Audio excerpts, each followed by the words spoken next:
செல்கிறார் என்பதை தமிழகம் பார்த்து கொண்டிருக்கிறது. வேட்பாளர் அறிமுகம் சிறப்பாக நடைபெற்றது. தமிழக வெற்றி கழகத்தினுடைய தலைவர் அன்போடு அரவணைத்து மக்கள் விரும்புகிற வேட்பாளர்களை, மக்கள் நேசிக்கிற வேட்பாளர்களை, மக்கள் எதிர்பார்க்கிற வேட்பாளர் நிறுத்தியிருக்கிறார்கள். மாபெரும் வெற்றியை நோக்கி தமிழக வெற்றி கழகம் இன்றைக்கு தன்னுடைய பயணத்தை தொடர்ந்திருக்கிறது.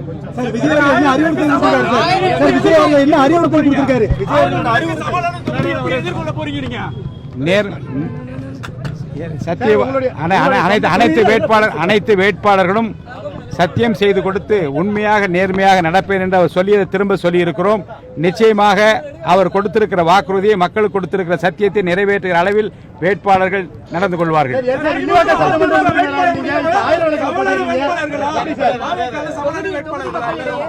வெள்ளிவாக்கம் தொகுதி மட்டுமல்ல, ஆயிரவளம் தொகுதி மட்டும் தமிழகம் முழுவதும் வெற்றி கொடியை நம்முடைய கழக தலைவர் நாட்டுவார். கண்டிப்பாக வெற்றி வாய்ப்பு பிரகாசமாக இருக்கிறது. தமிழ்நாட்டு மக்கள் மாற்றத்தை எதிர்பார்த்து காத்துக் கொண்டிருக்கிறார்கள். தளபதி அவர்களை முதல்வராக்க வேண்டும் என்று அவர்களே முடிவு செய்து காத்துக் கொண்டிருக்கிறார்கள். எந்த மாற்றமும் இல்லை. தளபதி தான் வருகின்ற சட்டமன்ற தேர்தலில் அவர்கள் அறிவிக்கப்பட்டிருக்கும் சட்டமன்ற வேட்பாளர்கள் எல்லாமே அதிக ஓட்டு வித்தியாசத்தில் வெற்றி பெற்று தமிழ்நாட்டு வரலாற்றிலேயே அதிகமான சட்டமன்ற உறுப்பினர் கொண்ட ஒரு முதல்வர்னா அது நம்ம கழக தலைவர் தளபதி தான். இது பெரிய ஒரு மாற்றம் வரப்போகுது. அதில் எந்த மாற்றமும் இல்லை.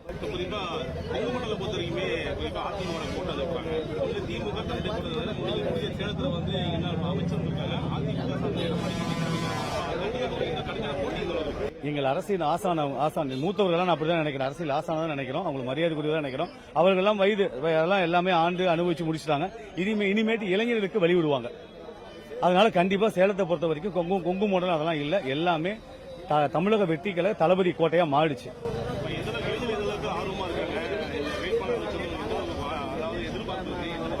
சேலத்தை 11 தொகுதியை பொறுத்த வரைக்கும் இந்த வரலாற்றிலேயே இப்படி ஒரு தேர்தலை இந்த தேர்தல் ஆணையமும் பார்த்திருக்காது, இந்த தமிழ்நாடும் பார்த்திருக்காது.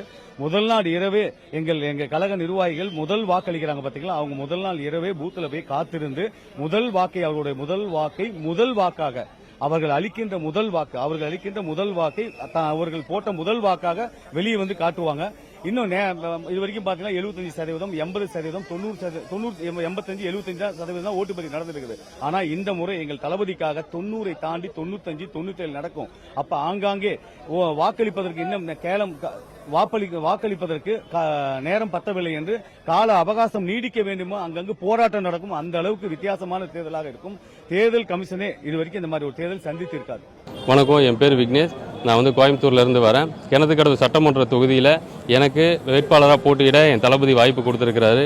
கிட்டத்தட்ட 22 வருஷமா என் தளபதிக்காக மக்கள் இயக்கத்திலிருந்து மக்கள் சேவை செஞ்சதுனால அவர் பார்த்து கொடுத்தது தான் இந்த இடத்துக்கு, குறிப்பாக கிணத்துக்கடவு சட்டமன்ற தொகுதிக்கு போட்டியிடறதுக்கு பல கிட்டத்தட்ட கோடிக்கணக்கான பணத்தோட காத்துட்டு இருந்தாங்க. பட் ஆனால் அதெல்லாம் வேண்டாம். விக்னேஷ் 22 வருஷமா என் கூட வேலை செஞ்சிருக்கான், எனக்காக வேலை செஞ்சிருக்கான். அவனுக்கு தான் நான் வாய்ப்பு கொடுப்பேன்னு சொல்லி இப்படி ஒரு வாய்ப்பு எனக்கு கொடுத்துருக்கிறாரு. கண்டிப்பாக கிணத்துக்கடவு சட்டமன்ற தொகுதி மக்களுக்கு ஒன்று சொல்லிக்கிறோம். கிட்டத்தட்ட ஒரு 30 வருஷமாவே நம்ம தொகுதியை ஒரு குப்பமேடாகவும், ஒரு நல்ல தண்ணி இல்லை, நல்ல ஒரு சாலைகள் இல்லை, இப்படியே தான் பார்த்துட்டு வந்தாங்க. இன்னும் ஜெயிச்ச எம்எல்ஏக்கள் ஜெயிச்சதுக்கு அப்புறம் அந்த பகுதிக்கு வரைக்கும் 5 வருஷம் ஒரு தடவை தான் இருக்கும்.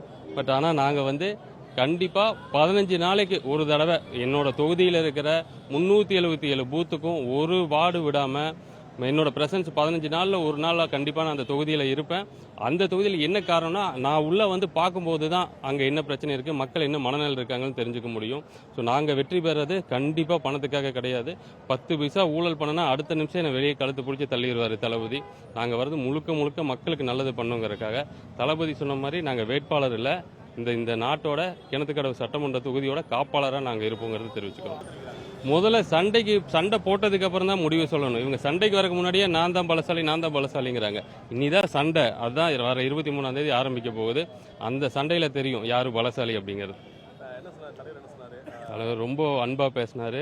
கண்டிப்பா ஜெயிச்சிடணுப்பா, உன்னோட வெற்றி வாய்ப்பு பிரகாசமா இருக்கு, நான் எல்லாம் விசாரிச்சுட்டு தான் இருக்கேன்னு சொன்னாரு. வாழ்த்துக்கள், உன்னை அடுத்த தடவை பார்க்கும்போது எம்எல்ஏவை தான் பார்க்கணும் அப்படின்னாரு. புதுச்சேரியை பொறுத்தவரை மக்கள் மாற்றத்தை எதிர்பார்க்கக்கூடிய மக்கள். புதுச்சேரியை பொறுத்தவரை தளபதியினுடைய ரசிகர்கள், அவர் மேலே பாசம் கொண்டவர்கள் ஒவ்வொரு வீட்லையும் இருக்கிறாங்க. அந்த அடிப்படையில் கிட்டத்தட்ட ஒரு தொகுதினா 10,000 குடும்பம் தான் இருக்கும். இந்த 10,000 குடும்பத்திலே ஓட்டு இருக்குது. அதனால இன்னைக்கு ஏராளமான கரண்ட் எம்எல்ஏ கூட நின்றுக்கிறாங்க.